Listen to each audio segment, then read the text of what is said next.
Hello, everyone, and welcome to Hope. My name is Tammy Lynn Connors. This is my podcast and YouTube channel, helping other people evolve. Today, I have the beautiful Diana with me. How are you today? I'm well. How are you? I'm great, thank you. And you said you're in Virginia? Yes, I'm in Virginia, Hampton Roads area. Okay, nice, nice. You said you moved from Connecticut down there, huh? From Connecticut, Yeah, yes. a little bit warmer weather that way. Definitely. I get it. I told everybody's like, why'd you move to Texas? I'm like, sunshine. That's the only reason why.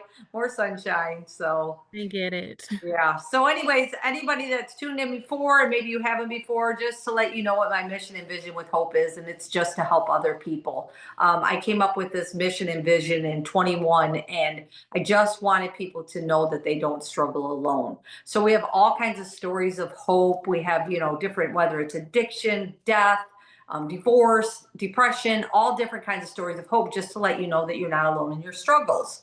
I always say that my mission and vision is that someone could hear somebody's story and just get out of bed that day and open the door and know that they can just go out in the world and it's going to be okay. We all have hope. So, my belief, of course, everybody also knows this if you know me, is in God, and whatever your belief is your belief. I just hope that you have a good, solid belief in something and keep that faith and hope.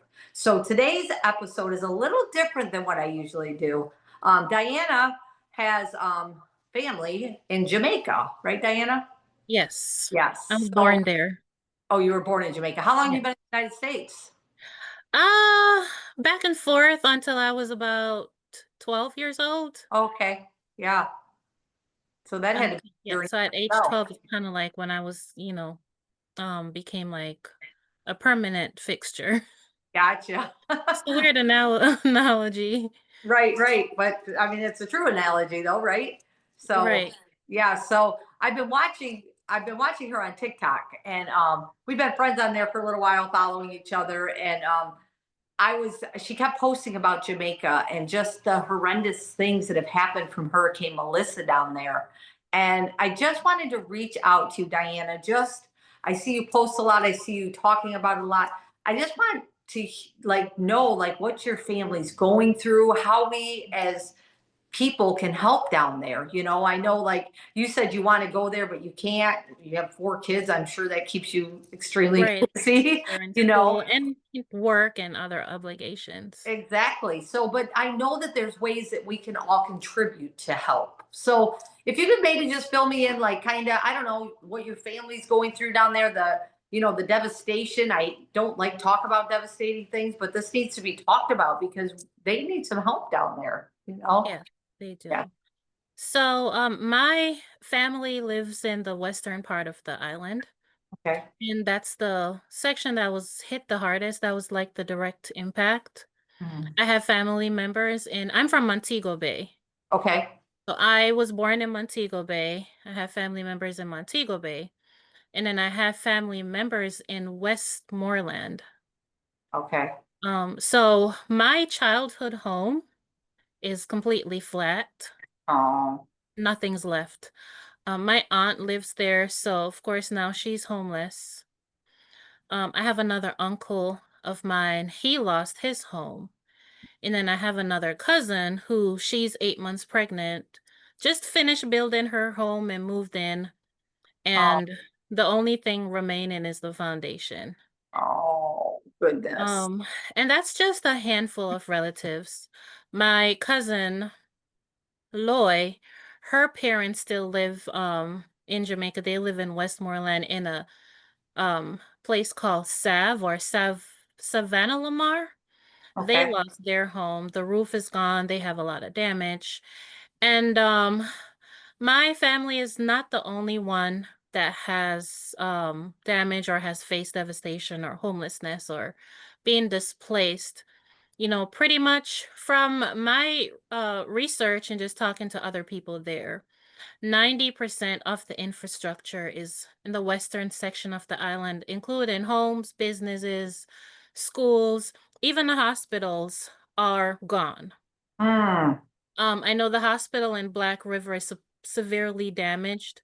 The hospital in Montego Bay, which is a Cornwall Regional Hospital, is severely damaged as well. Sangster's International Airport, that's in Montego Bay, they had a significant amount of damage. Schools, churches, complete, name it, completely gone. Hmm. And they even the community centers that were designated shelters got destroyed. And I would say for the rest of the 10% remainder of the infrastructure, Mhm. they have damages. Maybe I would say an estimated maybe 2% Okay. out of that 10% have structures that are still standing or with minimal or no damage. Um, So it's pretty heartbreaking. I live here in the States and I've lived here for a very long time. And right. my children are here, my parents are here. My life is here now, but still a huge part of my heart is back home in Hmm. Jamaica. Oh, And so I know, like for our family, my mom and other relatives, and I know her church organization, and my mom is big into like community service and stuff. She has her own ministry. okay. So she has been putting stuff together to help our family and others, but because of the devastation and the destruction, it's gonna need a lot of people to hop on board, Mhm. to help with the recovery process, and just to provide support in whatever way they can. Right, right. So like when your mom's like, is she getting like donations and things like that mostly? Or Yes. So she's working with this organization um that runs like a food pantry and donations box for the community, like they help with like furniture and whatever other supplies. And she works for them because she does community service, and she also runs the food pantry in her church. okay, So they're getting donations from the church, from other people in the communities. And I know with the uh organization that she's working with, they're planning on sending like a trailer okay, back with supplies. But of course, that's gonna take some time. sure, When it takes a lot to fill a trailer up, or a container, not a trailer, a container. It takes a lot to fill a container up so they could send supplies. And I guess she plans on sending it to her church there. okay. And so they could streamline the whole donation and aid process. So that's what she's doing from her end. And of course, trying to get help for our family members that are affected.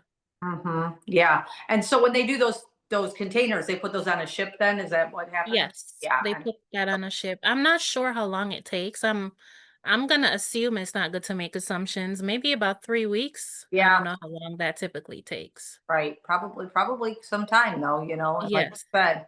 And so now I know also you have mentioned that your cousin is doing a GoFundMe. Is that correct? Yes. Yeah. So my cousin is doing a GoFundMe. She's also on TikTok. I have a little bit bigger platform than she does, so I've been trying to get the word out for her.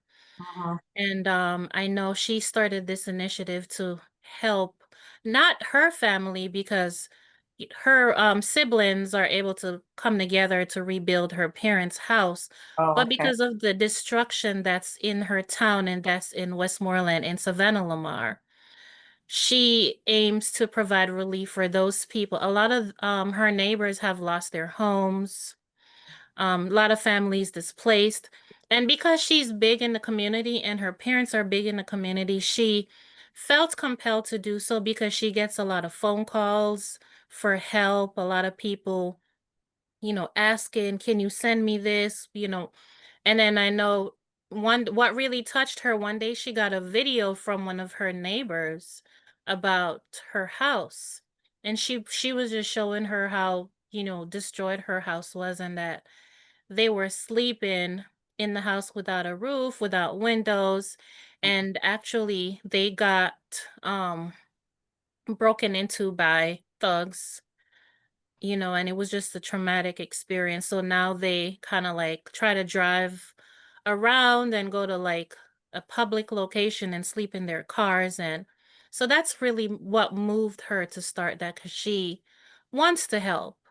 And Sure. I know later on this month she's traveling to Jamaica Okay. herself to go render whatever aid. I know she has contractors that she's talking to and Mhm. other volunteers that's going to be working with her. They're going to be doing help with repairing buildings. They're going to be doing food drives, supplies, medical supplies, different toiletries, stuff like that.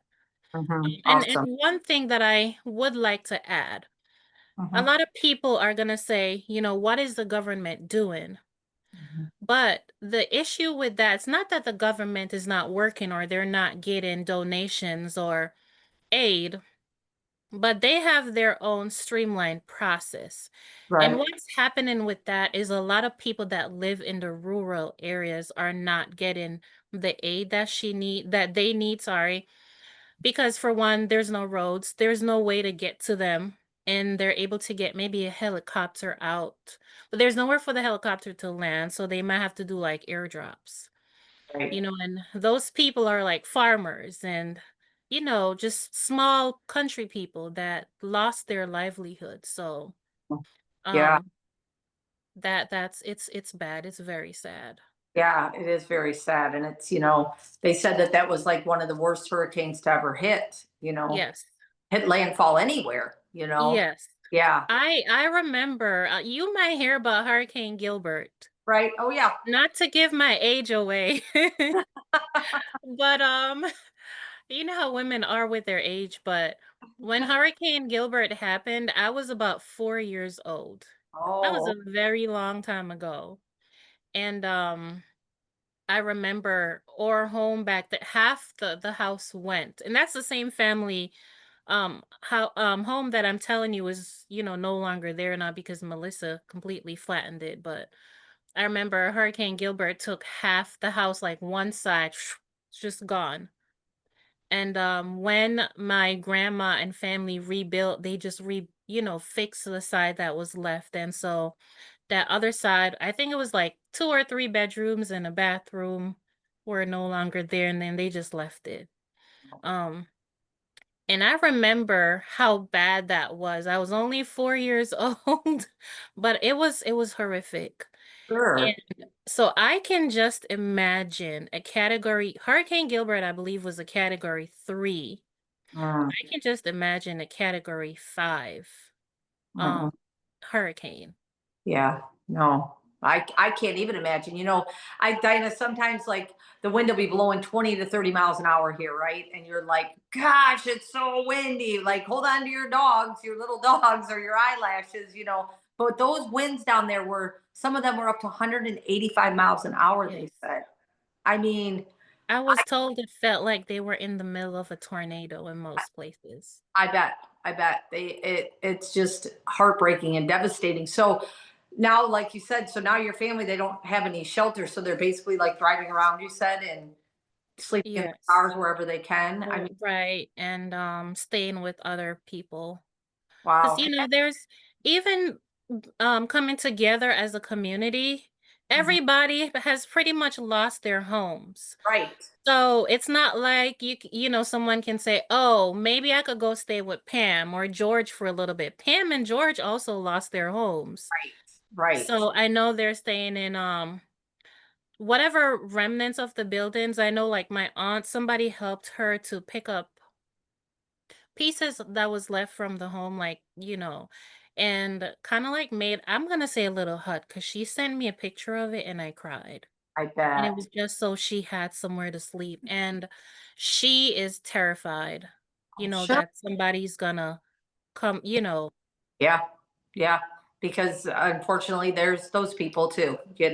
and they're taking Yeah, advantage of yeah. the, people being displaced to just Yeah. do crazy things. Oh, I know you shared a video, I think it was you the other day, of a little girl going around and telling the news reporter like where each room was, and this was Yeah, this, and that was just like heartbreaking to me to hear her. And then she said, and this is where we're sleeping, and it was just like underneath a roof, like a A-frame. like an A-frame on the ground. Right, right. Yeah, like, oh, it's just so devastating. I know I mentioned to you that I'm from like the Michigan, Ohio area. And in Toledo, I used to work with a girl at the casino, and her family's Jamaican, and her dad owns a Jamaican restaurant in the Toledo area. And they did a big fundraiser yesterday. And I saw them loading a truck with like just so many bottles of water and stuff that they're getting ready to, send down there too, and money and things too. And that's Yeah. really why I wanted to, I'm sure you have another story of hope that we could talk about at another time, but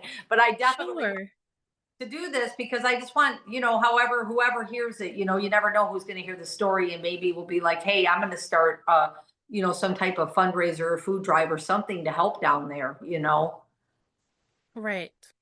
And I think, I and I, really appreciate you. Thank you. yeah, yeah. Well, listen, God put it on my heart too. I kept watching your videos and I'm like, okay, I've got to do something like, and find out some way that I can help too, right? Like, I Right. wouldn't mind even like doing something that I could maybe get together with some people here in Texas and say, hey, let's do like a food drive or something, to help down there, or something. So that's definitely something I've been thinking about too. So, and what I'll do is in this podcast and the links and stuff, I'll put your cousin's GoFundMe in there. And then I Sure. can also put like her TikTok or whatever so people can follow Yes. guys just to see, what's going on and things like that. I know we live in a world where people are asking for money for so many different things. Different things. Yeah. But when you see like a real life tragedy happen like this, like people need help with this. This is, and the other thing, I think about like when you said a little bit something about, where there's government at. These are people, these are children of God, these are human beings that need our help, Yeah. whenever, like I said, with those winds, I think about that. But when I walk in my door, how blessed am I to be able to walk in my door? And those things can happen anywhere, To right? I mean, anybody. we just Yes. had that huge flood here in Texas that took how many lives? You know, you just don't I know. remember that. Yeah. And so, Pretty sad. it's just about helping other people and serving others. And that's what I feel like we've been put on earth to do. So it is my pleasure to be able to help you guys in any way that I possibly can. And whether it's monetary or being able to share your stories. I appreciate you so Yeah. much. I appreciate you getting on here with me. And when I'm hoping that maybe when this happens that, some of your relatives get some service or something, and maybe we can just have them jump on a Zoom with us. And Sure. Yeah, that would be great. That would be awesome. yeah, and then they can kind of share, like Share their stories. yeah, hear their stories and, what's going on, and, how people are helping, and, what we can do. So yeah, I know. One of the things that I don't do the whole politics thing, right. I but don't either. I know there is a big thing where there was a does not natural disaster relief fund, kind of like an insurance that the government had, Okay. and they got that payout. It was, I don't remember exactly how many billion dollars. Mhm. And on watching the news, I see where the prime minister is offering $10 million per constituency. It's kind of like per area. I don't know, almost like per state. Or Okay. you know how they have those different regions in the state. So each Right. region gets $10 million towards disaster relief. And that's, I don't know if that's for the roads or infrastructure. 10 Mm. million Jamaican dollars is nothing. Right.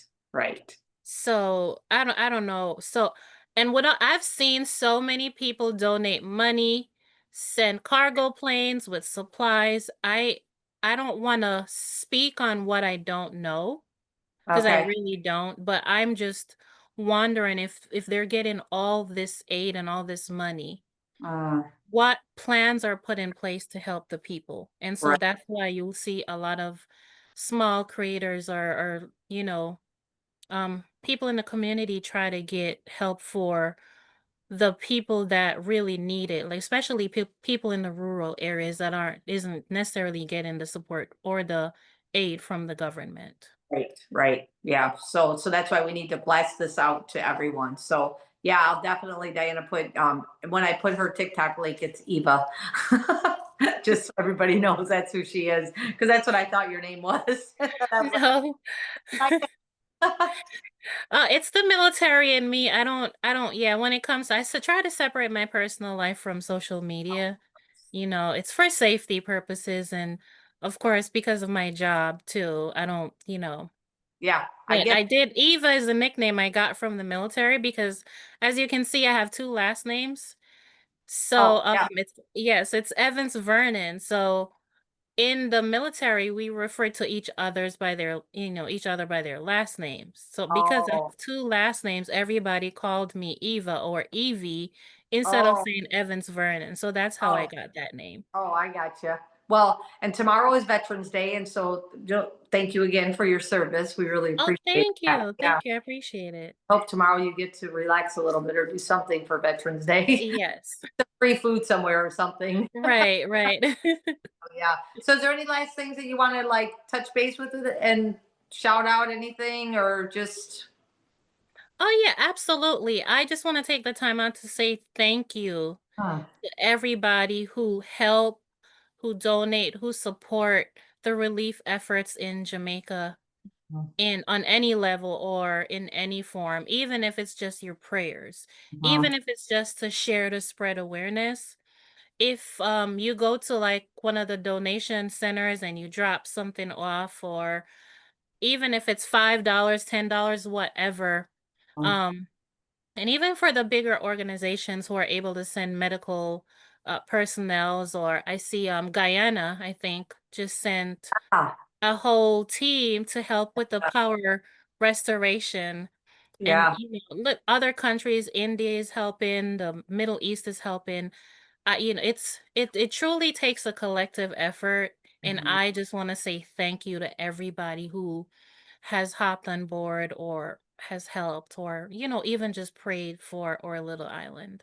Yes, yes, yes. And you know what? I thought Jamaica was a lot bigger of an island than what it is, but it Oh isn't no. an island at all. I know. My son was like, "Mom, I can't remember how many said Jamaican island you could fit in the state of Ohio," and it was a lot. I Yes. don't remember what. Compared to the United States, Jamaica is a little dot. Yeah, yeah. I was like, wow, you could probably fit 1,000 in the Texas then, because Texas is huge.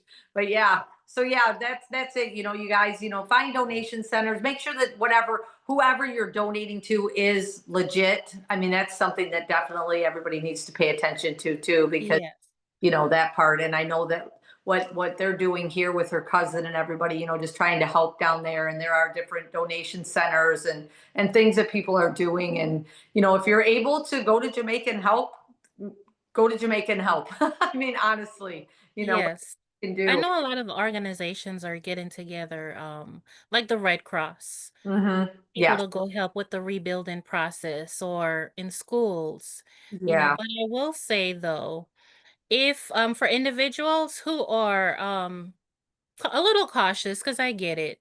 Yeah. There's so many different scams out there and fake donations, accounts and stuff. I saw something on the news the other day that came out. If you're cautious and you feel like, oh, I don't want to do this, then there's an official donation website for Jamaica. Oh, okay. Yes. And I'll give you that information too, Okay. um, Awesome. as Yeah. well. Yeah, we'll put that in the links too then. Awesome. Well, Diane, I really appreciate you getting on here with me today and just sharing. I hope that this reaches some people and they just feel in their heart to, like you said, whatever it is, whether it's $1, $5, $10, $100, Yes, every $1,000, little help, or even if it's just to provide clean water, every little helps. every little bit helps. So yeah, Yeah. I'm super excited because I really feel like we're gonna really make a difference in Jamaica and be able to. Then that way I can get down there and visit again because I loved it when I went there on a trip. It's awesome. I was just there this summer. I had such a great time. Yeah, so beautiful. What a beautiful It country. is. People are just so well, okay, 95% of the people are so kind. I didn't meet the 5% that are, and I don't want to meet them. but but you have that everywhere you go. So, Yes, definitely. fortunately. So, well, Diana, once again, thank you so much for getting on Hope with me. I'll get this pushed right out tonight, and I just can't wait to hear the response that we get. And ladies and gentlemen, thank you for joining us on Hope. We're on podcast, we're on Apple, Spotify, iHeartRadio, Audible. I have a YouTube channel. This will be all uploaded to that. Just always remember, whatever we go through in life, there's hope. and we're going to be able to give the Jamaicans hope. And that's what my plan is and my mission here. So y'all have a great night, okay? Thank you again, Diana. You're welcome. My pleasure. Thank you.